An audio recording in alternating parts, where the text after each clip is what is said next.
Welcome back to Women Aloud and our sports State Slate. I have been wanting to do a segment on the sexism of softball for some time. How it is a completely different game than baseball. How the passive sexism of the patriarchy still relegates girls to play softball rather than baseball. How it is on its own a complete symbol of sexism. There are articles written about this. I am thinking even theses written about this subject. And then I realized that by delving into the subject of softball as sexism, I would also have to delve into the world of cheerleading. And suddenly, I refiled the subject of softball as sexism and what it spiraled away for another time. After all, the Summer Olympics of 2016 were outstanding for women in all areas, triumphant and sexist. And it started long before the games began. The August Vogue, devoted to gold medal fashion, didn't even showcase a female athlete on the cover. Instead, model Gigi Hadid graced it with the greatest athlete in the world, Ashton Eaton. And yes, he is indeed an amazing athlete who just so happens to be married to another amazing female athlete that they could have featured. A cover headline read, "Rio Grande, 12 must-see Olympians." They were all men. They did showcase 2 women Olympians, triathlete Sarah True and basketball player Elena Del Dunn, and an ad for Marc Jacobs featured Sissy Spacek as its model. But before you think that gets them back into your good graces, they also championed the return of stirrup pants. And now, a Women Aloud special sports report. Blame it beyond Brazil.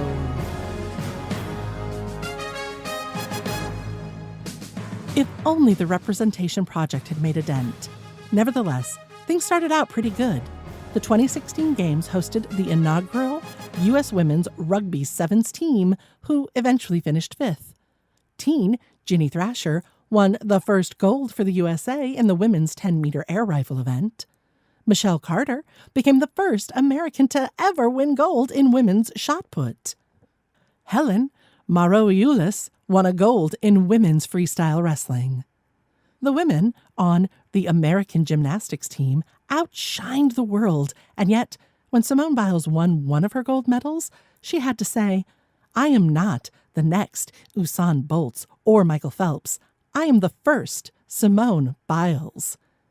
And Gabby Douglas had to endure vicious commentary for not putting her hand on her heart for the national anthem, which isn't even a thing. Also, in between events, when they were discussing things as a team, the announcer announced, "They might as well be standing around at the mall." NBC's chief marketing officer, John Miller, declared that women aren't into sports, but they're very into reality TV. When explaining the network's tape delaying and packaging of the Olympics, Miller said, "The people who watch the Olympics are not particularly sports fans. More women watch the games than men, and for women, they're less interested in the result and more interested in the journey.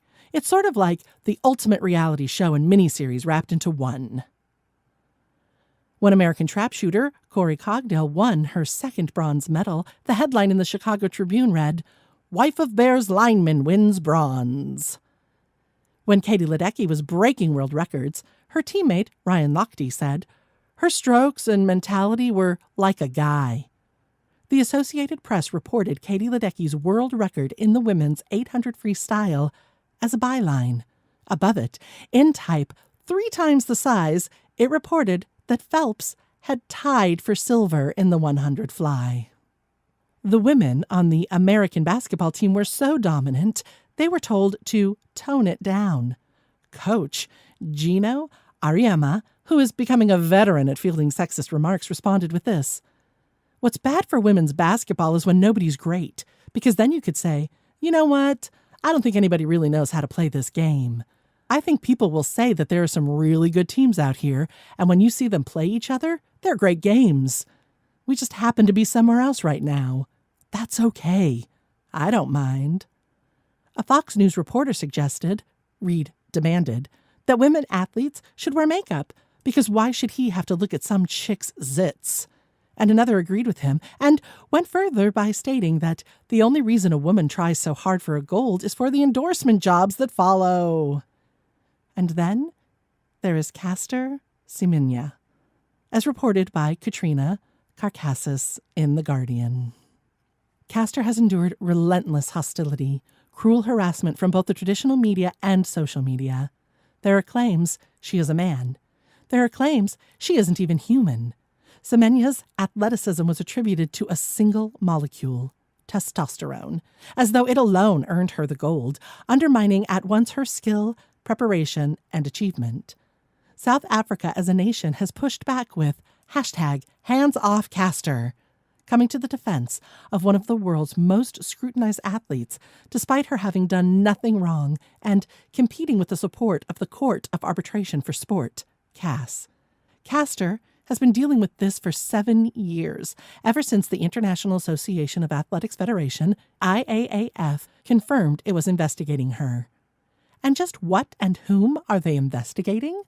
Well, the increased scrutiny is reserved for women perceived as not feminine enough, which is the bedrock of what is in the policies.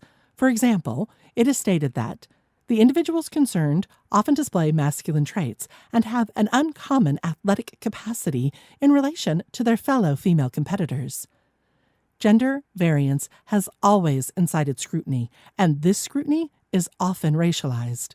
Living outside of these normative, racialized, gendered expectations means coming under scrutiny and probing in ways invisible to the institutions and individuals doing the looking. This was not lost on many observers, including Caster, who said, "It is not about discriminating people and looking at people in terms of how they look, how they speak, and how they run. It's not about being masculine. It's about sports." If this were a simple case of sour grapes, it would fade with few caring, but the stakes are far higher. The IAAF is going back to CAS to defend a policy that it accepts discriminates against women, a policy whose explicit aim is to make women slower. This benefits no one. When Caster won the gold in the 800 meter, she extended concern to fellow runners who were in a grieving embrace, and they ignored her. Had a bad day. In the further tales of bad sportsmanship, after the U.S. women's national soccer team was ousted from the Olympics after losing to Sweden, goalkeeper Hope Solo said, "I think we showed a lot of heart, but I also think we played a bunch of cowards. The best team did not win today."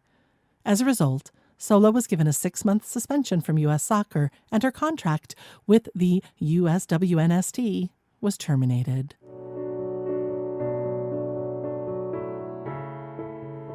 And now, the flip side. American runner Abby D'Agostino stopped to make sure that fellow runner Nikki Hamblin, New Zealand, would be able to get up and keep running after a fall on the track. When D'Agostino went down in pain just a few seconds after helping her competitor, Hamblin stopped and returned the favor. The International Olympic Committee, IOC, announced that the exemplary sportsmanship both women had displayed would not go unrecognized. D'Agostino and Hamblin became the 18th and 19th recipients of the Pierre de Coubertin Medal, named for the father of the modern Olympic Games. The de Coubertin Medal is not awarded at every Olympics.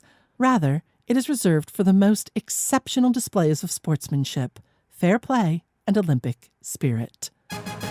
To top off our wrap-up, Women Allowed clicks over to MaryGriggs.com, where the main thing is to keep the main thing the main thing. Ms. Griggs writes in The Wreath of Victory, an article about the Olympics. And our women, my, how far we've come. In 2016, almost half, 44%, of the Olympic medals were awarded to women's events. That is a huge increase from the only 25% in 1984, and not even being allowed to watch, much less participate in the ancient games.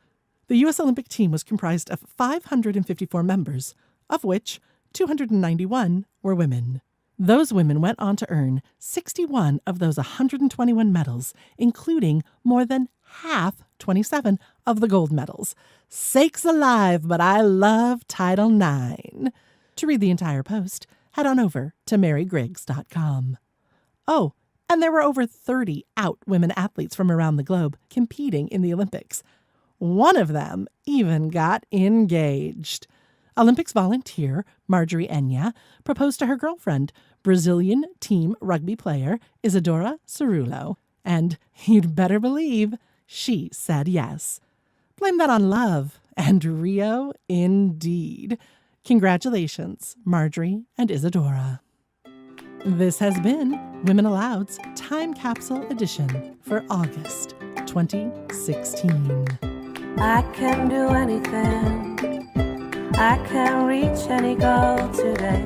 I can do what I want. I can be what I want to be.